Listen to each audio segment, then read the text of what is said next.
तो इस वीडियो के अंदर हम बात करने वाले हैं जो आपकी एक्सरसाइज 13.3 है उसका बेसिक स्टार्ट करेंगे। ठीक है, इसके अंदर जितने भी टॉपिक आएंगे, जितने भी पॉइंट आएंगे, उनको सभी को क्लियर करते हुए जाएंगे। तो एक्सरसाइज 13.3 का जो बेसिक का फर्स्ट नंबर पॉइंट है वो है सममिति और प्रतिबिंब, या फिर प्रतिबिंब या सममिति। अब इस पॉइंट को अपन समझेंगे तो फोकस करें। ठीक है, तो देखो सममिति क्या होती है पहले ही पढ़ लिया। प्रतिबिंब क्या होता है, किसी भी वस्तु का प्रतिबिंब होता है।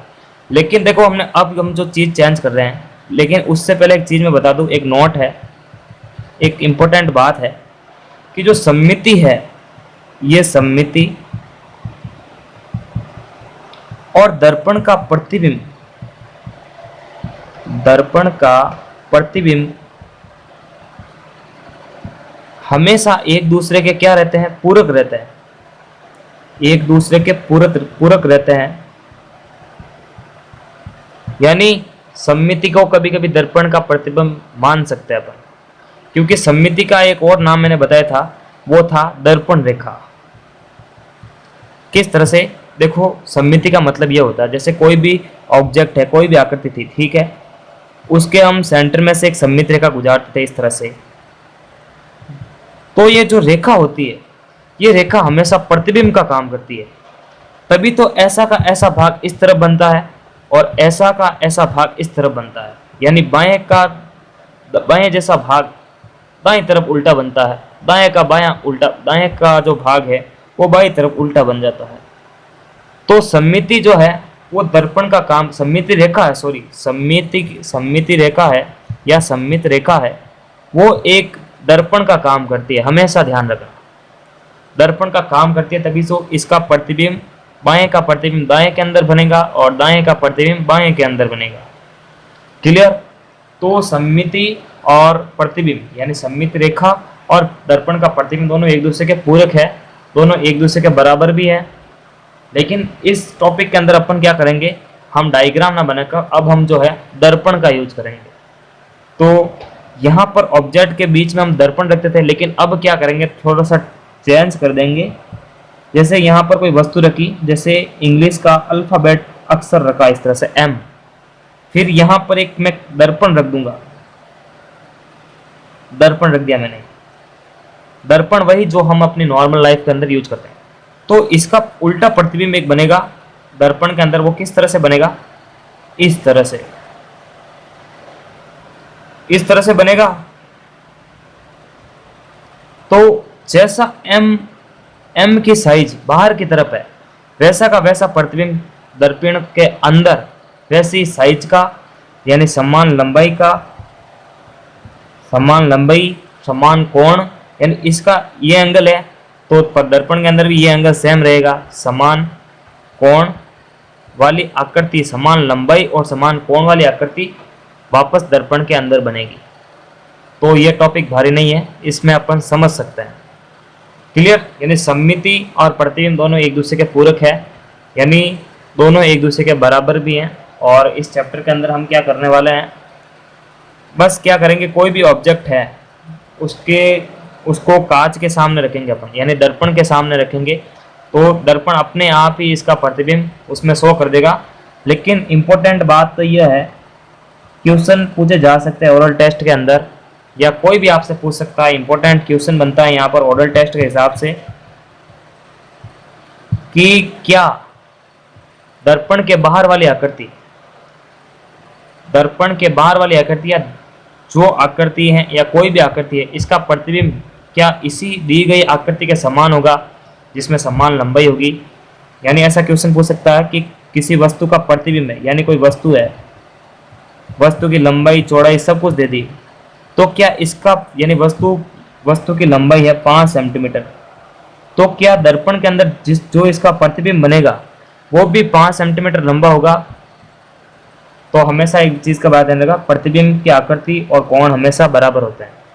ठीक है, जैसा M बाहर है वैसा का वैसा M का प्रतिबिंब दर्पण के अंदर है और वो समान लंबाई का और समान कोण वाला होता है। ठीक है, तो इस टॉपिक के अंदर इंपॉर्टेंट क्वेश्चन यही निकलता है कि दर्पण के अंदर जो प्रतिबिंब बनता है क्या वो समान लंबाई का होता है, तो बिल्कुल समान लंबाई का होता है।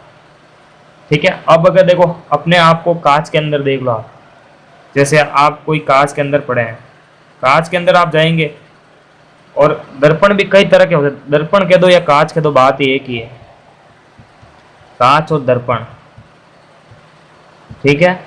तो समान लंबाई का ही दर्पण का जो प्रतिबिंब है वो कांच के अंदर बनेगा। क्लियर? तो इस टॉपिक के अंदर पूरा ये चीज़ क्लियर हो जाती है इस बेसिक के अंदर, कि अपने को बस क्या करना है, किसी ऑब्जेक्ट के सामने ऑब्जेक्ट को कांच में देखना है, फिर देखना क्या इसका प्रतिबिंब जो है समान आकृति का था, और लगभग जो है ये दर्पण हो जो होता है हम नॉर्मली अपने घरों में यूज करते हैं, ये होता है समतल दर्पण। समतल दर्पण में समान लंबाई की आकृति जो बाहर होती है वही का वही उस आकृति का प्रतिबिंब वही की लंबाई का उसी में प्रतिबिंब बनता है। दूसरे और भी दर्पण होते हैं तो उनमें कुछ अलग हो सकता है, लेकिन हमारे चैप्टर के हिसाब से हम नॉर्मली जो दैनिक जीवन के अंदर है वो समतल दर्पण का यूज करते हैं। तो ठीक है, इसमें इतना ही। अब हम नेक्स्ट पॉइंट के सेकंड पॉइंट अब है, देखो बेसिक का एक टॉपिक तो हमने कर लिया है, सेकंड प्रयोग कह रहा है, यानी सेकंड टॉपिक के अंदर अपन क्या करने वाले हैं, एक प्रयोग करने वाले हैं। तो प्रयोग ऐसा है कि अपने को एक वर्गाकृत पेपर पर एक आकृति बना कर दे दी। वर्गाकृत पेपर का मतलब क्या होता है फिर से समझ लेते हैं, ओरल टेस्ट के हिसाब से इंपॉर्टेंट रहता है वर्गाकृत पेपर। तो कोई पूछ ले कि वर्गाकृत पेपर क्या होता है, तो वर्गाकृत पेपर का मतलब होता है ग्राफ का पेपर। ऐसा ही होता है ग्राफ का पेपर, जिसमें छोटे छोटे वर्ग बने हुए होते हैं और लाइनें आपस में क्रॉस्ड की होती है, ऊर्ध्वाधर लाइनें और क्षैतिज लाइनें। इस तरह से ये लाइनें मिल मिलकर एक वर्गाकृत आकृतियां, छोटी छोटी वर्गाकृत आकृतियां बनाकर भी एक बड़ी वर्गाकृत आकृति बना देती है। तो एक बड़ी वर्गाकृत आकृति बनती है।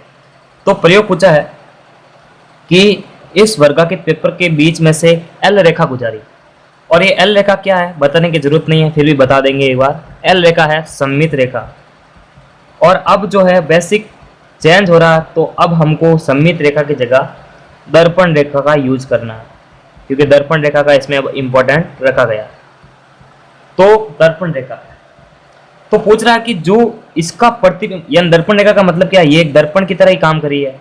यानी अब हमको जो है बाईं तरफ की आकृति दाईं तरफ बनानी है। ऐसी कैसी, लेकिन कैसी, इसका प्रतिबिंब, इसका उल्टा प्रतिबिंब। ठीक है, प्रतिबिंब का मतलब होता है उल्टा, दोनों एक दूसरे भाग को बराबर रूप से क्या कर लेते हो, ढक लेते हो। तो ऐसे की ऐसे आकृति उस तरफ बनानी है। तो क्वेश्चन कह रहा कि जो प्रतिबिंब तो बन जाएगा, लेकिन क्या इस आकृति की लंबाई सेम रहेगी और कोण सेम रहेंगे। तो ऐसे क्वेश्चन अपने को एग्जाम के अंदर पूछे जाते हैं और अपना नॉलेज जो है वो चेक किया जाता है। तो ऐसे की ऐसी आकृति अपन इस तरफ बना देंगे प्रतिबिंब के रूप में। इस तरह से इसका प्रतिबिंब बना, ए, बी और सी, और ये एंगल कोण। तो हमेशा ध्यान रखना, सममिति का मतलब ही यही है कि दोनों तरफ से या भुजाओं को बांट दे, ऊपर नीचे से हो, दोनों तरफ से हो। तो बायां भाग दायां भाग का उल्टा होता जरूर है, लेकिन दोनों बराबर एक दूसरे को ढकेंगे। और जब बराबर एक दूसरे को ढकेंगे, इसका मतलब सिंपल है कि जो बाईं तरफ की आकृति की लंबाई है वो दाईं तरफ की लंबाई के बराबर है। तो इसका मतलब क्या है कि इस आकृति का प्रतिबिंब, इस आकृति की प्रतिबिंब की जो भुजाएं और लंबाई है वो इस आकृति से बिल्कुल मिलती है। यानी अगर ये 5 सेंटीमीटर है तो ये भी 5 सेंटीमीटर है, ये 4 है तो ये भी 4 है। तो ऐसे क्वेश्चन पूछे जाते हैं। तो हमेशा ध्यान रखना, दर्पण के अंदर बनने वाली हर आकृति की लंबाई और कोण हमेशा बराबर होता है। तो ये कोण और ये कोण बराबर है। ठीक है, कोण B इजिकल टू कोण B डैश। इसको नाम चेंज करना पड़ता है, एक ही नाम तो रख नहीं सकते। तो इस तरह से ये भी टॉपिक क्लियर हो जाता है। अब नेक्स्ट टॉपिक पढ़ते हैं। तो नेक्स्ट टॉपिक है परावर्तीय सममिति का उपयोग। ये टॉपिक है कि परावर्तीय सममिति का उपयोग। अब इसको यूज कैसे करेंगे, तो इस पर एक क्वेश्चन है, और क्वेश्चन है इम्पोर्टेंट बड़ा, एग्जाम्पल कह दो चाहे क्वेश्चन कह दो, इम्पोर्टेंट है। तो हेडलाइन लिखी हुई है कि परावर्तीय सममिति का उपयोग। परावर्तन का मतलब होता है एक कुछ इस तरह से, आप विज्ञान के अंदर भी पढ़ सकते हैं। परावर्तन का मतलब होता है कि जो रेखा इस दिशा से आ रही है वापस उसी दिशा में लौट जाए। यानी ऊपर से आई थी वापस ऊपर चली गई, ये होती है परावर्तन। तो परावर्तीय सममिति का मतलब क्या होगा? तो एक क्वेश्चन दिया गया है और बड़ा इंपॉर्टेंट है। इसमें क्वेश्चन दिया गया है कि एक गली है, ये गली इस तरह से, ये गली मान ली, ठीक है, ये गली है। इस गली पे एक बंदे को अपनी साइकिल किस जगह पर रखनी चाहिए? इस गली पर एक बंदे को अपनी साइकिल किस जगह पर रखनी चाहिए कि इस साइकिल से एक घर है बिंदु, एक घर है ए और एक घर है बी, इन दोनों की दूरी जो है इस साइकिल से, माना उसने साइकिल खड़ी कर दी पी बिंदु पर, तो जो यहां से यहां तक की दूरी और यहां से यहां तक की दूरी को अगर जोड़ेंगे A P plus P B, तो वो कम से कम कैसे हो सके, कम से कम कैसे हो जाए? यानी इस बंदे को अपनी, जो इस बिंदु पर अपनी साइकिल रख रहा है, वो अपनी साइकिल किस बिंदु पर रखे ऐसे कि जिसके कारण यहां से यहां तक की दूरी और यहां से यहां तक की दूरी कम से कम हो, ताकि उसको जो है अखबार बांटने में, यानी ये जो बंदा है अखबार बांटने का काम करता है, मैगजीन का काम है इसको। अब वो गली में अपनी साइकिल किस जगह पर रख दे कि यहाँ से यहाँ तक की दूरी और यहाँ से यहाँ तक की दूरी बहुत कम से कम हो, ताकि उसको साइकिल पर अखबार बांटने में टाइम कम लगे। तो इसे किस तरह से करेंगे? इसे करेंगे अपन परावर्तीय सममिति का उपयोग करते हैं। किस तरह से, क्या करेंगे? इस रेखा को आगे की तरफ बढ़ाएंगे, यानी देखो परावर्तन इस तरह से हुआ, इस रेखा आई और चली गई, तो अपन क्या करते हैं, इस रेखा को इस तरफ से बढ़ा देते हैं, आगे की तरफ चलने देते, डॉट डॉट के रूप में, ये आगे की तरफ चली। फिर यही का यही काम इस तरफ कर देते हैं। मान लो ये रेखा इस तरफ आ रही है, इसको पीछे की तरफ बढ़ा दें,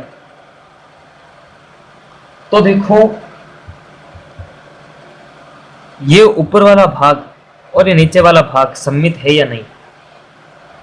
ये भाग इसको ढक लेगा, लेकिन क्या अगर हम इस रेखा को जो है, यानी इस आकृति को इस तरह से पूरा बना ले, यानी इस ए का प्रतिबिंब इस रेखा पर यहाँ पर बनता है ए डैश पर, और बिंदु बी का प्रतिबिंब इसी रेखा पर बी डैश पर बनेगा। पहले ही बता दिया कि अब जो ये गली है, बताओ किसका काम कर रही है? ये गली काम कर रही है सममित रेखा का, यहाँ पे दर्पण रेखा का, सममित रेखा और दर्पण रेखा।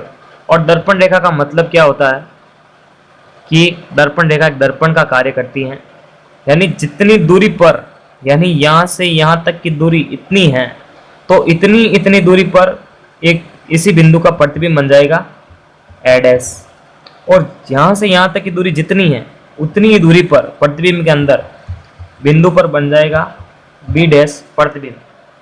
तो ये होती है परावर्तीय सममिति। अब इस बंदे को अपनी साइकिल पी बिंदु पर रखनी होगी, क्योंकि ये आकृति पूरी क्लियर आकृति होगी। अब मैं इसको क्लियर कर देता हूँ। तो देखो बायां भाग और दायां भाग बराबर दिख रहा है, या फिर इसके ऊपर वाला भाग, क्योंकि सममित रेखा अगर इस तरह से है तो इसका ऊपर वाला भाग और नीचे वाला भाग देखने में बिल्कुल एक जैसा दिख रहा है, दोनों एक दूसरे को फोल्ड करने पर ढक लेगा। तो ये चीज़ होती है परावर्तीय सममिति।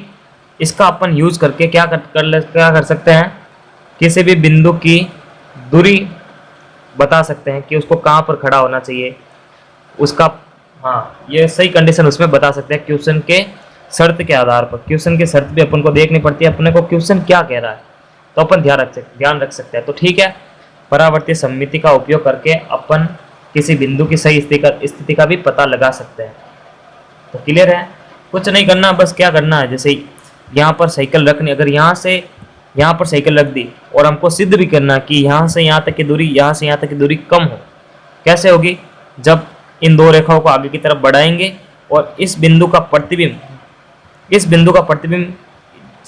इतनी दूरी पर हो, तो प्रतिबिंब भी इतनी दूरी पर बनना चाहिए, और इसका भी प्रतिबिंब जो है बी का इतनी दूरी पर प्रतिबिंब बी डैश बनना चाहिए, तो दोनों भाग एक दूसरे के बराबर हो जाते हैं। तो इस तरह से ये जो चीज़ है वो सममिति को ही शो कर रहा है, तो इसका नाम दे दिया परावर्तीय सममिति, जिसका अपन को यूज करके कुछ क्वेश्चन होते हैं उनका हमको आंसर निकालना पड़ता है। तो इंपॉर्टेंट है, ध्यान रख लेना, एग्जाम में दिया जा सकता है। तो बेसिक पूरा क्लियर हो जाता है, 13.3 का पूरा बेसिक क्लियर हो जाता है। और इसके बाद में अपन एक्सरसाइज जो है 13.3 वो स्टार्ट कर रहे हैं 13 पॉइंट अगले पार्ट के अंदर। तो तब तक के लिए लाइक, सब्सक्राइब एंड शेयर। नमस्कार, थैंक्स फॉर वॉचिंग।